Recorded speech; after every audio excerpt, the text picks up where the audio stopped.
তাহলে 54 বছরের সংস্কৃতি পরিবর্তন হতে হলে আমাদের এই যে প্রতারণামূলক প্রতিশ্রুতিগুলো এগুলো থেকে বেরিয়ে আসতে হবে। গত 17 বছর ধরে আমরা অনেক প্রতিশ্রুতি দিয়েছি এবং সেই প্রতিশ্রুতিগুলো যদি বাস্তবায়ন করতে হয় সেটার জন্য সারা জীবন চলে যাবে। শুধু গণতন্ত্র বাস্তবায়ন করা সেটা করতেই তো আজীবন চলে যাবে। 54 বছরের বাংলাদেশে কোনো গণতন্ত্র প্রতিষ্ঠিত হয়নি।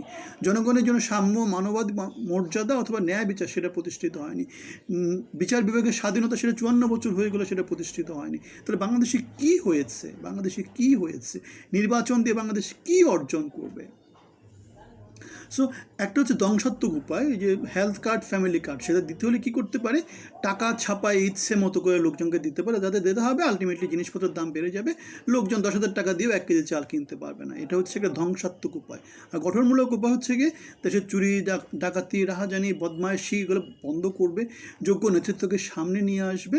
তারেক জিয়া নিজেই যোগ্য নেতৃত্বগুলোকে তার আশেপাশে রাখবে, এরকম চোর বাটপাটদেরকে সরিয়ে দেবে। যদি এই কাজগুলো তারা না করতে পারে, যদি দেশে উৎপাদনমূলক কাজ না আসে, কৃষকদেরকে যদি প্রণোদনা না দেওয়া হয়, গার্মেন্টস কর্মীদেরকে যদি প্রণোদনা না দেওয়া হয়, তবে পৃথিবীর নানা দেশে যদি আমাদের মালামালগুলোকে, গার্মেন্টস শিল্পগুলোকে এগুলো যদি এক্সপোর্ট করার ব্যবস্থা করা না হয়, তাহলে দেশের অবস্থা খারাপ থেকে খারাপের দিকে যাবে। এবং সেটা আমরা দেখতে পাচ্ছি গত 1.5 বছর ধরে।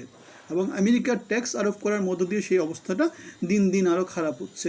রাজনৈতিক দলগুলো যেহেতু জনগণের কাছ থেকে চাঁদাবাজি, বাটপারি করে করে মান্নাত সালোয়া টাইপের জিনিসপত্রগুলো ফ্রি পায়, তারা মনে করে যে সব কিছু অনেক ইজি।